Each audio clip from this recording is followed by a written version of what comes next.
Hello everybody, my name is Ibrahim Oker. I'm a professor of political science at Union College. What I do is teaching politics, I teach Middle East politics, political economy, introduction to global politics. I teach a course on colonialism, a course on democracy and authoritarian regimes, etc., etc. So these are basically the courses I teach, and they are informed by my research agenda. What is your favorite class among you teach? My favorite class is the Middle Eastern politics. Seriously, I love teaching that class. I have offered it 6-7 times so far, 3 times at Union. I just enjoy it. That's my favorite class. What is the 3 essential topics for your class? For the Middle Eastern politics class, 3 essential topics are: 1, I like to talk about the colonial background of the region.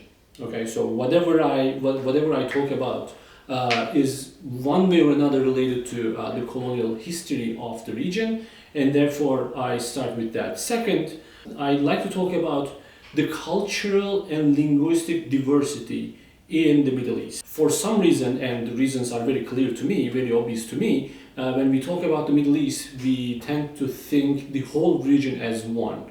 What I do in my politics of the Middle East class is to debunk this idea of homogeneity among the Middle Eastern nations. The third topic that I talk about is the political economy of the region. So, yes, a lot of people think that, and they are right, oil is the main revenue in the Middle East, but that's actually not the case. Yes, for some countries it's the main revenue in their economy. However, I like to talk about other sources of income that the countries generate, like industrialization and tourism, etc., etc. So I try to paint a large picture of the Middle Eastern region. Tell me more about you. What do I do on the weekends? So on the weekends, I do 2 things. 1, I wake up. Kidding. Kidding. So I play tennis on Saturday mornings between 6:30 a.m. and 9 a.m. What? Every Saturday, exactly. I wake up at 6:30? Exactly, yes. Because that's the cheapest slot that you can get in the indoor tennis. Okay? So that's what I do. From 6:30 to 9, I play tennis. And after that, I go to like a cafe or a pub, whatever, and I watch Premier League football, not soccer, football. So and then on Sundays, I teach on Mondays. Therefore, it's mostly like prep time, do some research, some writing, talk with the family. They're far away, so I spend considerable amount of time talking to my mom. She likes to talk a lot about things, and my father, sister, etc., etc. So that's what I do on a typical weekend. What type of high school student were you? I was a terrible high school student, seriously. So there is a national entrance exam in the country where I am from, which is Turkey. I failed it once. In the first time I took the exam, I failed, and then the second time I got into one of the top schools in Turkey. So that's the gap we are talking about. I either fail or succeed very well. So is it high school?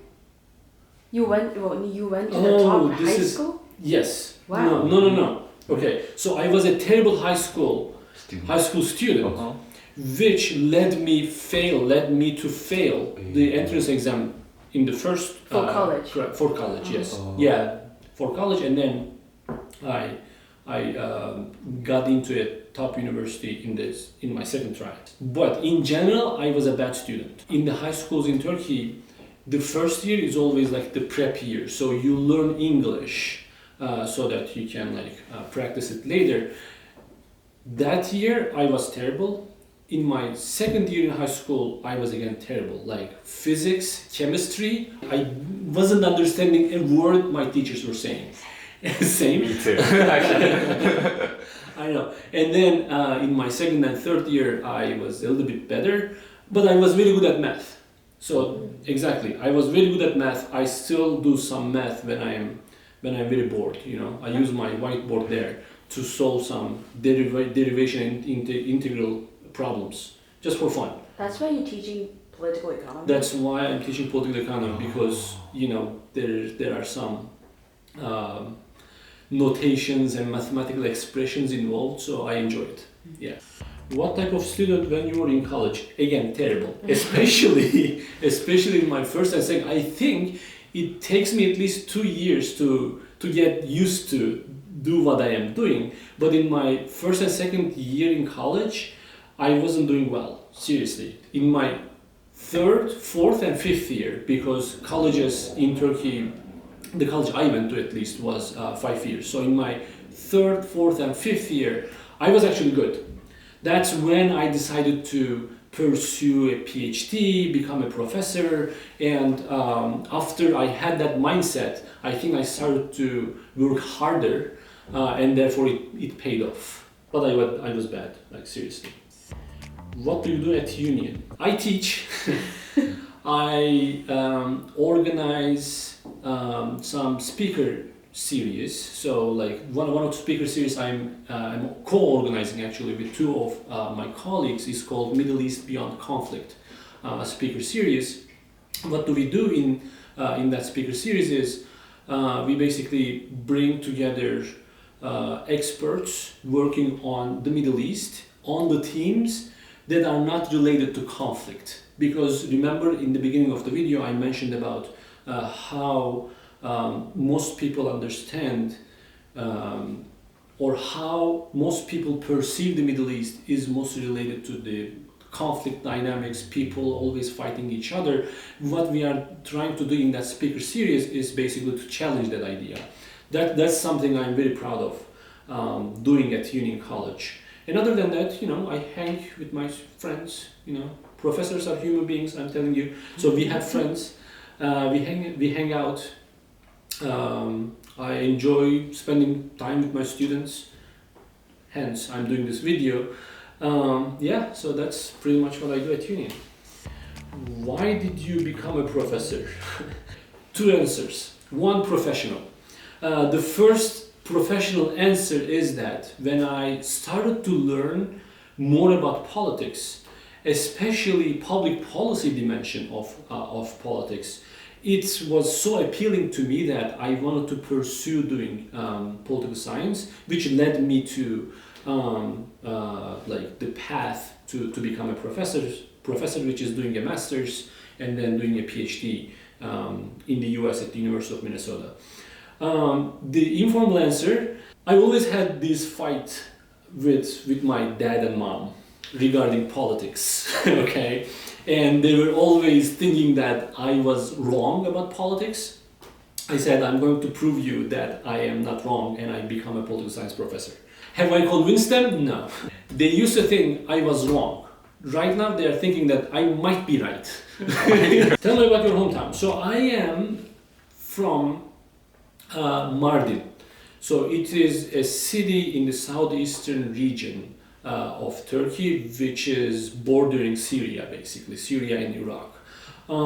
So the city where I am from is very pretty, it looks, so if you're familiar with the US geography, it looks like Nevada or New Mexico. So it's very dry, it's very hilly, but I enjoyed being a kid there, like I was helping my grandfather doing some farm work, and he was a driver. He had a bus. He was carrying some like passengers from the city I was born to another city. I was helping him during my like summer breaks. I enjoyed it. Do you have like any opinions about like liberal arts education? Liberal arts college education in the US, I think it is very, very good in the sense that it gives you other opportunities to actually explore what you like. So like when you come here, what's the difference? Sorry, what's the difference of like other universities? So a couple of things. One, professor to student ratio, right? So right now the largest class I had was 40 or 41. But in an R1 university, the typical class size, especially for the introduction classes, will be like 150, 200. They are going to be huge classes, which has some important consequences, right? One, your professor will probably not know you until your second or third year. But in a liberal arts college, your professor know you like, I don't know, in 2-3 weeks. So that's one thing. And two, I think at liberal arts colleges, it's easier to talk to a professor, like because they do not have to, have office hours for 150 students. They mostly like have a smaller student body, and therefore that helps them as well. And two, I think like small classes are important to not to just listen to the professor, but also engage with the material that the professor is teaching. The way I teach is I always ask questions to my students to engage them.